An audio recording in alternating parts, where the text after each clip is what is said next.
Hello दोस्तों, welcome to our YouTube channel जिल education planning. आज हम लोग देखने वाले कक्षा 10 के साइंस का चैप्टर नंबर 1 रासायनिक अभिक्रिया एवं समीकरण। और यह वन शॉट वीडियो होने वाला है, यानी एक ही वीडियो में सारे टॉपिक को क्लियर किया जाएगा और विथ पीडीएफ। यानी इस अब से इसका पीडीएफ आप लोग को चाहिए तो टेलीग्राम से ज्वाइन होकर के इसे डाउनलोड कर सकते हैं।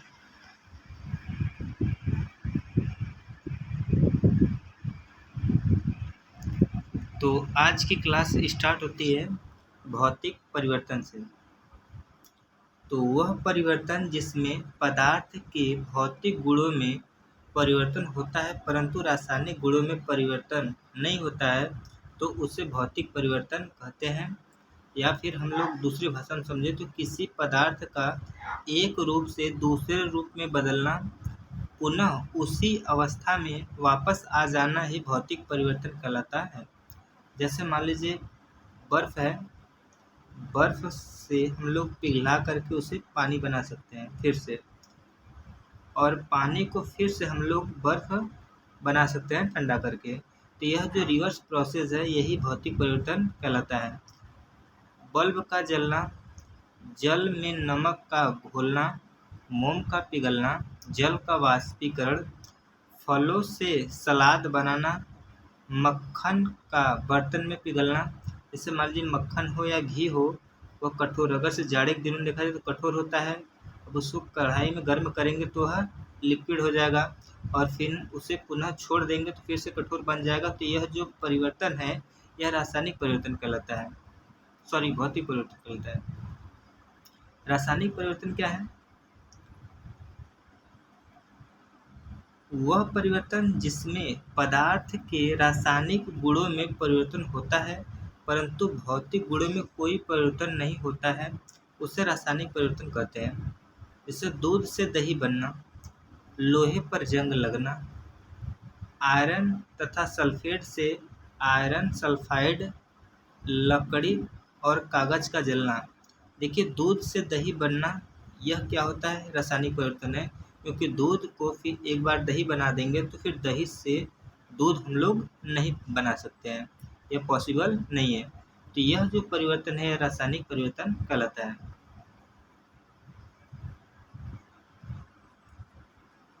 अगली टॉपिक है अभिकारक। तो वे पदार्थ, ऐसे पदार्थ जो किसी रासायनिक अभिक्रिया में हिस्सा लेते हैं उन्हें अभिकारक कहते हैं। और उत्पाद क्या होते हैं? तो ऐसे पदार्थ जिसका रासायनिक अभिक्रिया में निर्माण होता है उसे उत्पाद कहते हैं।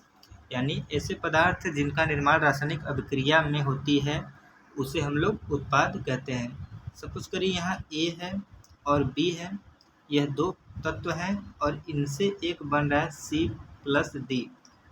तो इधर देखिए यह जो है दो, यह अभिकारक पदार्थ है और इधर वाला जो है यह उत्पाद है। रासायनिक अभिक्रिया क्या होता है?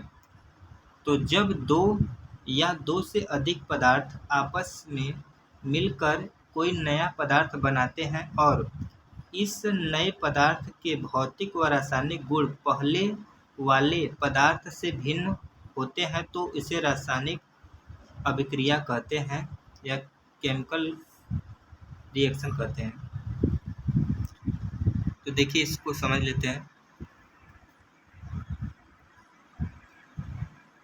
यहाँ पर कि हाइड्रोजन व ऑक्सीजन की अभिक्रिया कराने पर जल बनता है। देखिए हाइड्रोजन है, हाइड्रोजन को जब हम लोग जलाते हैं तो क्या होता है? ऑक्सीजन की उपस्थिति में H2O बन जाता है, जल बनता है। देखिए यहाँ पर जो हाइड्रोजन है यह एक ज्वलनशील गैस है और ऑक्सीजन जो होता है यह किसी भी पदार्थ को जलाने के लिए उपयोगी होता है, यानी बगैर ऑक्सीजन के कोई भी चीज़ जलेगा नहीं। तो देखिए यहाँ पर यह है हाइड्रोजन जो है यह जलने वाला और ऑक्सीजन जलाने वाला, और इससे जो बनेगा पदार्थ यानी जल यह है बुझाने वाला।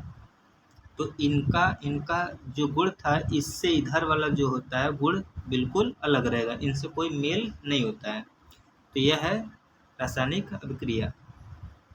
जैसे कार्बन का ऑक्सीजन की उपस्थिति में जलकर कार्बन डाइऑक्साइड बनना, यह भी क्या है, यह एक रासायनिक अभिक्रिया है।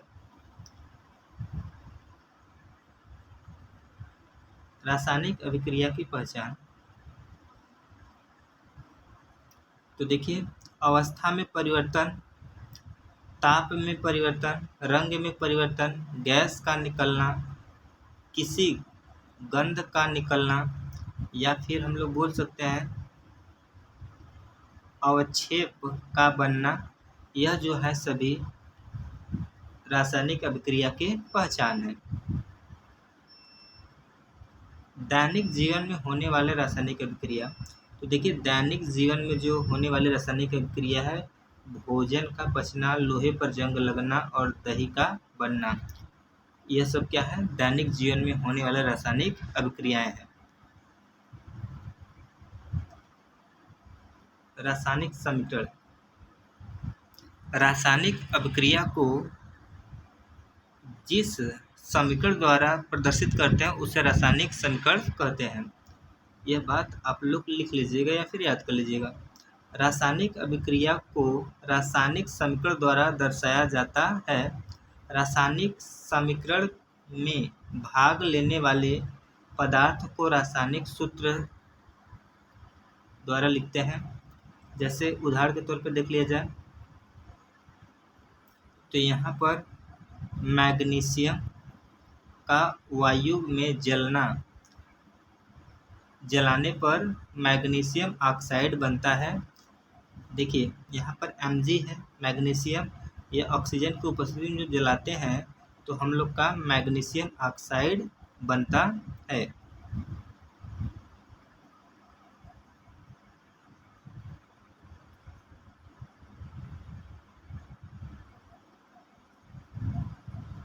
रासायनिक समीकरण लिखने की विधियाँ।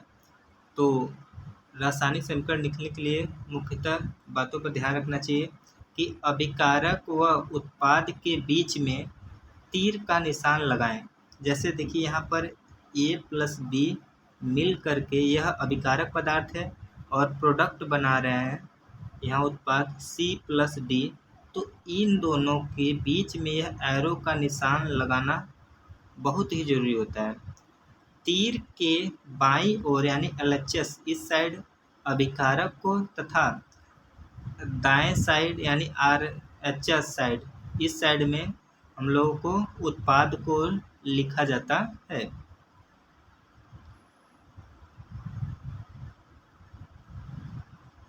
अभिकारकों के सूत्रों के बीच धन का निशान लगाते हैं।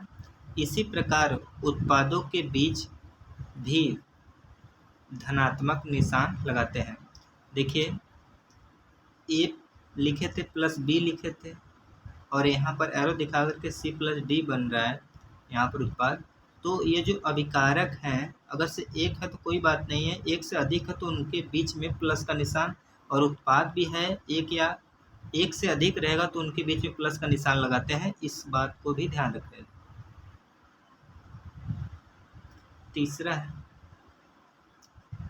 तीसरी बात को यह याद रखना है कि तीर का सिरा उत्पादों की तरफ होता है जो कि अभिक्रिया की दिशा को दर्शाता है। संतुलित रासायनिक समीकरण। देखिए, अगर से रासायनिक समीकरण संतुलित नहीं है तो उसे कंकाली समीकरण कहते हैं। उसे कंकाली समीकरण कहते हैं। जब रासायनिक समीकरण जो होता है संतुलित नहीं होता है तो उसे कंकाली समीकरण कहते हैं। इस बात को याद रखिएगा।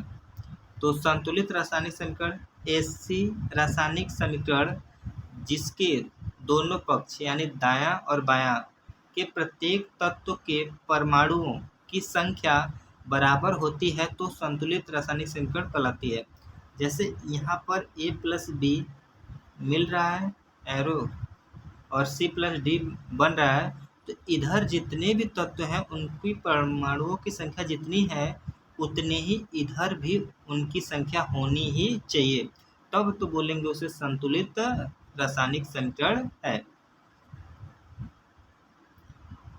संतुलित रासायनिक समीकरण का महत्व है। तो द्रव्यमान संरक्षण, देखिए द्रव्यमान संरक्षण का नियम क्या कहता है, किसी भी रासायनिक अभिक्रिया में द्रव्यमान का न तो निर्माण होता है न ही नष्ट होता है।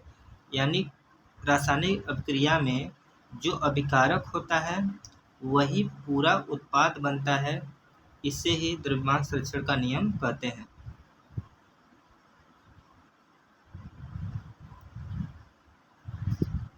रासायनिक समीकरण संतुलित करना। तो रासायनिक समीकरण निम्न विधि द्वारा संतुलित करते हैं। हीट एवं ट्रायल विधि।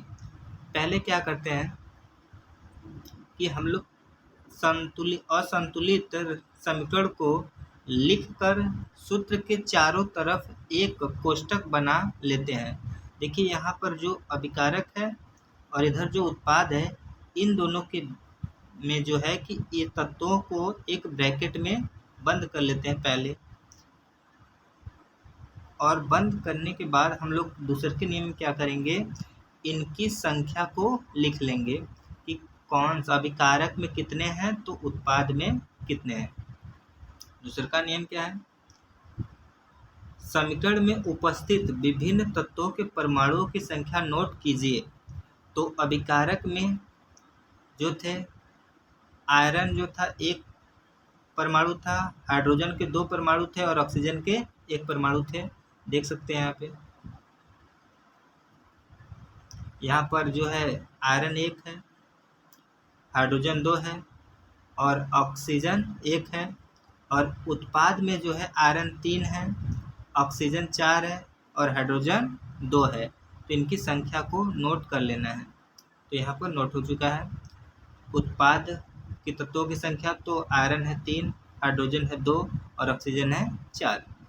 अब इनकी संख्या को नोट करने के बाद इनको बैलेंस करेंगे और उस तत्व को सबसे पहले बैलेंस करेंगे जिसकी संख्या अधिक होती है। पहले सबसे अधिक परमाणु वाले पदार्थों को संतुलित करेंगे। इस आधार पर Fe3O4 को लेते हैं और दाईं ओर ऑक्सीजन के 4 परमाणु है, जबकि बाईं ओर केवल 1 ऑक्सीजन के परमाणु है। परमाणु को संतुलित करने के लिए हम लोग क्या करेंगे कि यह जो H2O है उसमें 4 से गुणा कराएंगे। अब 4 से गुणा कराएंगे तो यहाँ पर हाइड्रोजन जो हो जाएगा वह 4 दूना के 8 हो गया और ऑक्सीजन कितना हो जाएगा इधर 4। तो ऑक्सीजन इधर भी है 4 और इधर भी है 4, ऑक्सीजन बैलेंस हो गया है।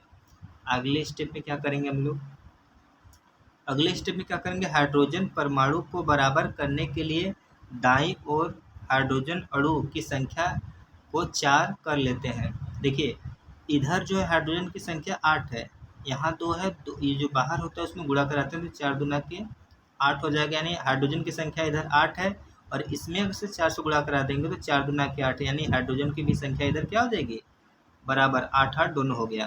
तो देखिए ऑक्सीजन बैलेंस है और हाइड्रोजन बैलेंस है, बचा है यहाँ पर बैलेंस करने के लिए क्या, लोहा, तो उसको बैलेंस कर लेते हैं। अब Fe को संतुलित करना है तो Fe की संख्या इधर जो है इस साइड में 3 है और इधर भी 3 कर देंगे, 3 से गुणा करा के, तो यह भी क्या हो जाएगी, रासायनिक अभिक्रिया संतुलित हो जाएगा। यानी 3Fe प्लस 4H2O।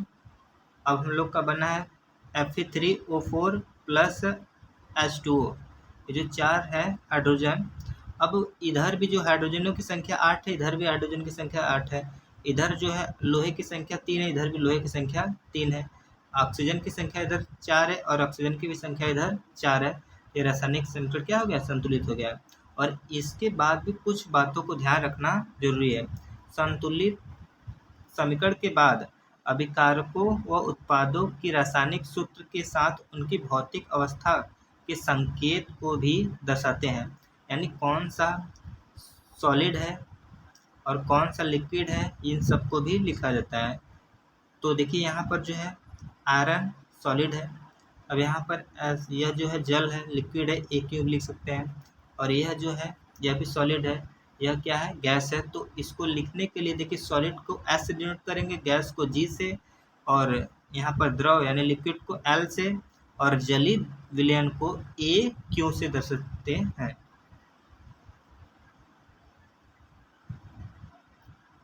और सातवां नियम क्या है कि अभिक्रिया की परिस्थितियों यानी ताप, दाब एवं उत्प्रेरक को तीर के ऊपर या नीचे लिखते हैं। तो देखिए कोई भी चीज़ है, रासायनिक अभिक्रिया में लिख रहे हैं ए प्लस बी मिल करके कुछ बना रहे हैं सी और डी, तो इसमें जिसके उत्प्रेरक हो या फिर जो भी काम किए हैं उसको इधर लिख देते हैं कि सूर्य के प्रकाश की उपस्थिति में, या फिर यह निकिल के उत्प्रेरक के रूप में निकिल का यूज कर रहे हैं, जो भी लिखना है ऊपर या नीचे लिख सकते हैं। अभिकारकों को गर्म करने को तीर के ऊपर यहाँ डेल्टा बना देते हैं या फिर त्रिभुज के बना सकते हैं। देखिए अगर से किसी भी पदार्थ को गर्म करने से बन रहा है तो हम लोग एरो के ऊपर क्या बना देंगे, एक छोटा सा त्रिभुज बना देंगे। इसका मतलब यह है कि अभिक्रिया गर्म करने के बाद उत्पाद हो रही है, बन रही है। रासायनिक अभिक्रिया के प्रकार, अब यहाँ से जो है टॉपिक कक्षा 10वीं में पूछा जाएगा, यह वेरी वेरी इंपॉर्टेंट है। इससे पहले आप लोगों को बेसिक नॉलेज थी, लेकिन यहाँ से जो है एग्जाम में पूछा जाता है। तो पहला क्वेश्चन क्या है, पहला क्वेश्चन है, पहला प्रकार है संयोजन अभिक्रिया। तो इस अभिक्रिया में दो या दो से अधिक अभिकारक मिलकर एकल पदार्थ बनाते हैं तो इसे संयोजन अभिक्रिया कहते हैं। देखिए ए और बी मिल करके सी एक ही उत्पाद बना रहे हैं तो इसे बोलते हैं संयोजन अभिक्रिया। उदाहरण देख लेते हैं।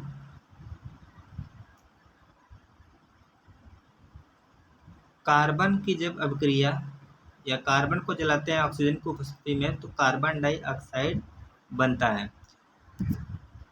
और इसमें देखिए कार्बन और ऑक्सीजन दो लोग हैं, मिल करके एक ही उत्पाद बना रहा है तो इसे संयोजन अभिक्रिया कहते हैं। या हाइड्रोजन और ऑक्सीजन की जब अभिक्रिया होती है तो जल बनता है, यहाँ पर एक ही उत्पाद है, इसे भी बोलेंगे संयोजन अभिक्रिया। सेकेंड है वियोजन अभिक्रिया, अपघटन अभिक्रिया। इस अभिक्रिया में एक अभिकारक टूट कर दो या दो से अधिक उत्पाद बनाता है तो इसे वियोजन अभिक्रिया कहते हैं। यहाँ पर एक अभिकारक है, वह टूट करके दो उत्पाद बना रहा है तो इसे वियोजन अभिक्रिया कहते हैं।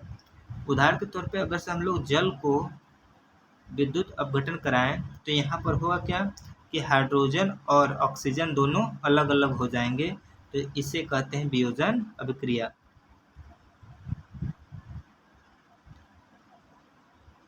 वियोजन अभिक्रिया के अभिकारकों का टूटना तीन प्रकार से होता है। तो उष्मीय वियोजन होता है, उष्मा द्वारा जो होता है उसे उष्मीय वियोजन कहते हैं। विद्युत द्वारा जो होता है उसे विद्युत वियोजन कहते हैं। और तीसरा जो होता है रोशनी यानी सूर्य की प्रकाश में होता है। तो पहला है हम लोग का उष्मीय वियोजन। तो जो वियोजन उष्मा के द्वारा होता है उसे उष्मीय वियोजन कहते हैं। यानी इसमें क्या होता है कि उष्मा देनी होती है। तो यहाँ पर कैल्शियम यहाँ पर लिखा है CaCO3। तो यहाँ पर जो है इसको हम लोग सॉलिड है उसको उष्मा देंगे तो क्या होगा, कैल्शियम ऑक्साइड और कार्बन डाइऑक्साइड में टूट जाएगा। तो यह जो हो रहा है यहाँ पर यह उष्मीय वियोजन अभिक्रिया। यहाँ पर एकल अभिकारक था और यहाँ उत्पाद कितने बना रहे हैं, दो, तो यह क्या है, उष्मीय वियोजन है।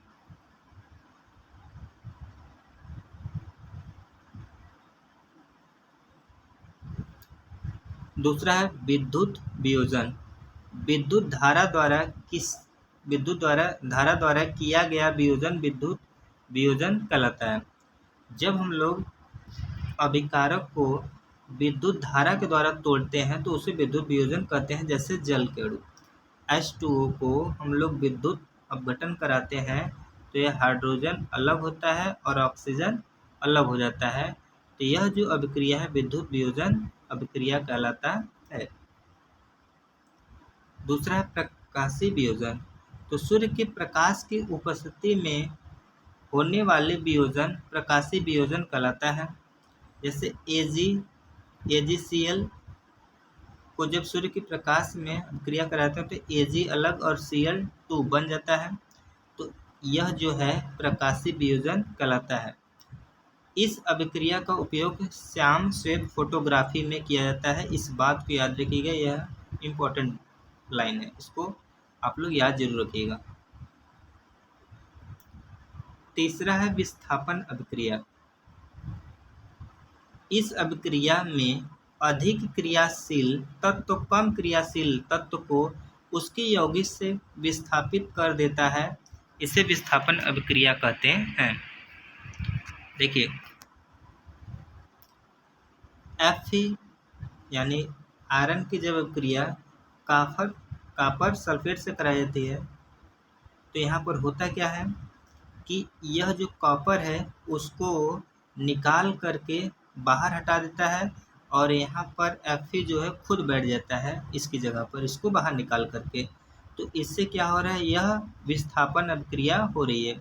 यहाँ पर Fe और CuSO4 की अभिक्रिया कराई जाती है तो FeSO4 बनता है और Cu क्या होता है, बाहर निकल जाता है। उसी तरीके से जिंक जो होता है वो कॉपर सल्फेट के विलयन में से उसको निकाल करके जिंक खुद जिंक सल्फेट बना लेता है और कॉपर को विस्थापित कर देता है। यह देखिए क्यों होता है, यह अभिक्रिया कम क्रियाशील और अधिक क्रियाशील वाले तत्वों के कारण होता है। अगर से दोनों की क्रियाशीलता समान होती तो इसमें कोई किसी से अभिक्रिया नहीं करता। यहाँ पर जो है जिंक जो है वह कॉपर से अधिक क्रियाशील है, इस वजह से इसको विस्थापित कर देता है। अगला है द्विविस्थापन अभिक्रिया। जिस पदार्थ या जिस अभिक्रिया में उत्पाद का निर्माण दो यौगिक के बीच आयनों का आदान प्रदान से होता है उसे द्विविस्थापन अभिक्रिया कहते हैं। CuSO4 और जिंक,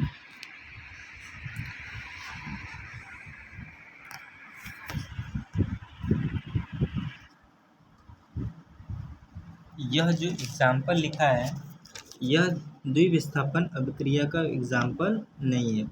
इसका एग्जाम्पल होगा BaCl2। इसकी अभिक्रिया जब Na2SO4 सोडियम सल्फेट और तब बनता है हम लोग का उत्पाद NaCl, नमक और प्लस BaSO4। तो यह जो है द्विविस्थापन अभिक्रिया का उदाहरण है। देखिए यहाँ पर हो क्या रहा है, बेरिलियम और यहाँ पर सोडियम जो है यह एक दूसरे को चेंज कर रहे हैं। यह देखिए क्लोरीन के साथ जुड़ गया और यह वाला जो था यह सल्फेट के साथ जुड़ गया, एक दूसरे क्या किए हैं, स्थान को परिवर्तन कर दिए हैं। तो यह जो है द्विविस्थापन अभिक्रिया का उदाहरण है। आगे हम लोग का ऑक्सीकरण और अपचयन अभिक्रिया। देखिए उपचयन को हम लोग ऑक्सीकरण अभिक्रिया भी कहते हैं। यह क्या होता है कि जब किसी पदार्थ में ऑक्सीजन की वृद्धि या हाइड्रोजन की ह्रास हो तो उसे उपचयन अभिक्रिया कहते हैं। जैसे Cu कॉपर की अभिक्रिया ऑक्सीजन से कराते हैं तो CuO बन जाता है। बैलेंसी के लिए हम लोग यहाँ पर 2 लिखेंगे और यहाँ पर भी 2 लिख देते हैं। तो यहाँ पर अभिक्रिया जो है बैलेंस है।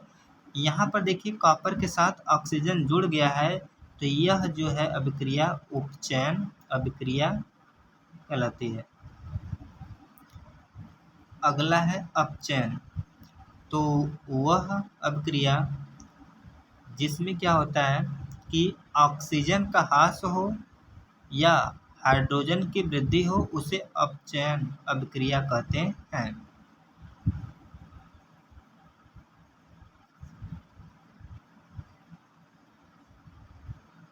तो यहाँ पर भी वही उदाहरण लिखा गया है। Cl2H2 अभिक्रिया करके HCl बना लेते हैं। तो यहाँ पर देखिए क्लोरीन के साथ हाइड्रोजन जुड़ा है, इसलिए यह क्या हो रहा है, अपचयन अभिक्रिया हो रही है। देखिए यहाँ पर जो उदाहरण लिखा गया है इसको हम नहीं बताएं, इस वजह से कि इसमें ऑक्सीकरण और अपचयन दोनों की क्रिया हो रही है, इस वजह से इसको छोड़ दिया है। यहाँ पर आप लोग यह जो है उदाहरण लिख लीजिएगा, यह वाला इसको। अब आगे देखते हैं हम लोग रेडॉक्स अभिक्रिया। वेरी वेरी इंपॉर्टेंट है यह इंपॉर्टेंट है, इस बात को याद रखिएगा।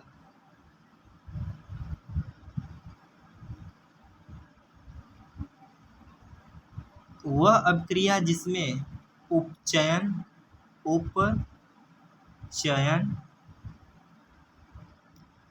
और अपचयन दोनों क्रिया होती है उसे ऑक्सीकरण रेडॉक्स अभिक्रिया कहते हैं, उसे रेडॉक्स अभिक्रिया कहते हैं।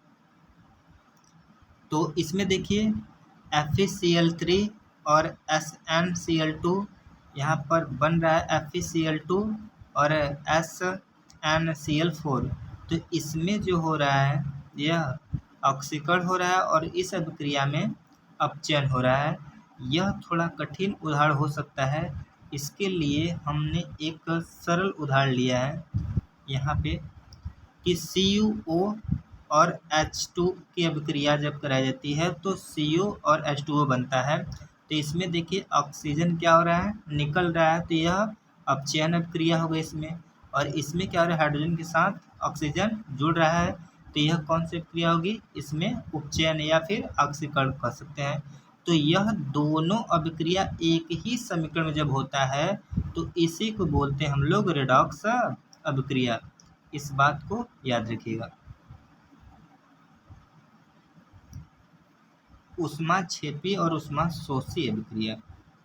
देखिए ऊष्माक्षेपी अभिक्रिया वह अभिक्रिया जिसमें उत्पाद के निर्माण के साथ साथ ऊर्जा भी उत्सर्जित होता है, उसे ऊष्माक्षेपी अभिक्रिया कहते हैं। यानी वह अभिक्रिया जो ऊष्मा मुक्त करता है उसे ऊष्माक्षेपी अभिक्रिया कहते हैं। जैसे मेथेन को जब ऑक्सीजन की उपस्थिति में जलाया जाता है तो हम लोग का कार्बन डाइऑक्साइड और जल बनता है और ऊर्जा भी बाहर निकलती है। तो यह जो है यह ऊष्माक्षेपी अभिक्रिया का उदाहरण है। अगला है ऊष्माशोषी। वह अभिक्रिया जिसमें अभिक्रिया कंप्लीट होने के लिए बाहर से ऊष्मा देनी पड़ती है उसे ऊष्माशोषी अभिक्रिया कहते हैं। और इसमें क्या है कि CaSO का थ्राइस और इसमें ऊष्मा देंगे तब जा कर के क्या होगा, अभिक्रिया कंप्लीट होगा और CaO और CO2 बनाएगा। तो यह जो है ऊष्माशोषी अभिक्रिया कहते हैं इसको। दैनिक जीवन में उपचयन अभिक्रिया के प्रभाव। तो दैनिक जीवन में जो ऑक्सीकरण अभिक्रिया के प्रभाव हैं वह बहुत ही इम्पोर्टेंट है। जैसे संक्षारण और हम लोग देखेंगे अभी विकृति गंधिता। तो यह दोनों टॉपिक बहुत ही इम्पोर्टेंट होने वाला है कक्षा 10वीं के लिए। तो संक्षारण क्या होता है, तो जब कोई धातु नमी या वायु, पानी, अम्ल आदि के संपर्क में आती है तो वह धातु संक्षारित होकर यानी कमज़ोर हो जाती है, जिसे संक्षारण कहते हैं। जैसे लोहे पर जंग लगना, चांदी पर काली परत का चढ़ना, तांबे पर हरी परत का चढ़ना, यह सब क्या है, संक्षारण है। और यह संक्षारण कैसी अभिक्रिया है, तो यह याद रखिएगा, यह ऑक्सीडेशन यानी ऑक्सीकरण अभिक्रिया है। और संक्षारण को रोके कैसे, तो देखिए संक्षारण को रोकने के लिए संक्षारण उसमें क्या करेंगे, धातु पर हम लोग पेंट कर दें और मिश्र धातु बनाकर, यानी इसको मिश्र धातु बनाकर भी रोक सकते हैं, या फिर हम लोग इस पर मिश्र धातु की परत चढ़ाकर इसको रोका जा सकता है, या फिर धातुओं पर ग्रीस लगा करके भी उसको समय तक जंग लगने से रोका जा सकता है। विकृतिगंधता वसायुक्त और तैलीय खाद्य सामग्री वायु के संपर्क में आने पर उपचयित हो जाती है, जिससे उसके स्वाद और गंध में परिवर्तन आता है, तो उसे विकृतिगंधता कहते हैं। यानी खाद्य पदार्थ में स्मेल आना या फिर खाने योग्य न रह जाना ही विकृतिगंधता कहलाती है। जैसे वसा युक्त खाद्य पदार्थ का खराब होना और पनीर को करने पर विकृति गंध देने लगती है। तो इसका यह डेफिनेशन जो है यह इम्पोर्टेंट है। और उसके बाद इससे रोकने के जो उपाय होते हैं वह भी इम्पोर्टेंट है। विकृतिगंधता को कैसे रोकें? तो खाद्य पदार्थ को वायुरोधी बर्तन में रखकर खाने के प्रशीतन यानी फ्रिज में रख करके आलू चिप्स की पैकेट में ऑक्सीजन की जगह नाइट्रोजन गैस भर करके, तो यह याद रखिए कि आलू के चिप्स कुरकुरे में नाइट्रोजन गैस भरी जाती है। खाद्य पदार्थ तथा पके भोजन को सीधे सूर्य के प्रकाश के संपर्क से बचाकर डायरेक्ट सूर्य के प्रकाश में न ला करके उसे बचाया जा सकता है। तो वीडियो अच्छा लगे तो प्लीज़ लाइक करिए, चैनल को सब्सक्राइब करिए। और इस चैप्टर से जितने भी ऑब्जेक्टिव क्वेश्चन हैं होने वाले हैं इम्पोर्टेंट, उसको हम लोग देखेंगे अगले किसी एक वीडियो में। तो थैंक्स फॉर वॉचिंग।